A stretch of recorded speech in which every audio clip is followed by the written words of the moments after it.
સુરેન્દ્રભાઈ વિશાલાવાળા એક સ્વામિનારાયણ સંપ્રદાયનું ગૌરવ છે. હિન્દુસ્તાન એમના કણે કણમાં વસેલું છે. જ્યારે અમે મ્યુઝિયમની મુલાકાત લીધી ત્યારે એવી ખબર પડી કે આ યુનિવર્સિટી આખું મ્યુઝિયમ લઈ જવા તૈયાર છે. અને ત્યારે એમના હૃદયની ભાવના એવી જોવા મળી કે આ હિન્દુસ્તાન છે અને વેચાય નહીં.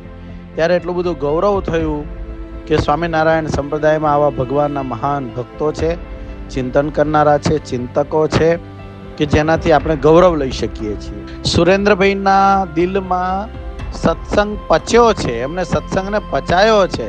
મોટા મોટા સાધુ સેવ્યા છે, આચાર્ય સેવ્યા છે અને દાસાનું દાસ થઈને સત્સંગની સેવા કરે છે. સાળંગપુરનું સ્વામિનારાયણ મંદિરનું નિર્માણ હોય કે સાળંગપુરમાં કષ્ટભંજન દેવ દાદાના આંગણે યજ્ઞશાળાનું નિર્માણ હોય, પૂરા દિલથી ખૂબ ઝીણવટપૂર્વક એમને એ સેવાઓ કરેલી છે.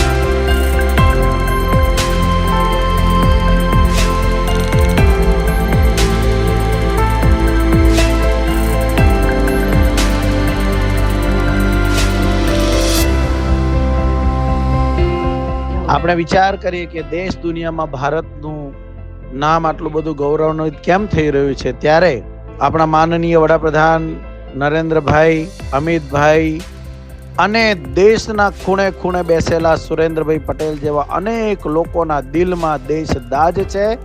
દેશની ધર્મ અને સંસ્કૃતિને સાચવવાની નેમ છે. એના પરિણામે આજે આપણે જોઈ શકીએ છીએ કે દેશ દુનિયામાં ભારત આજે ગૌરવાન્વિત બની રહ્યું છે.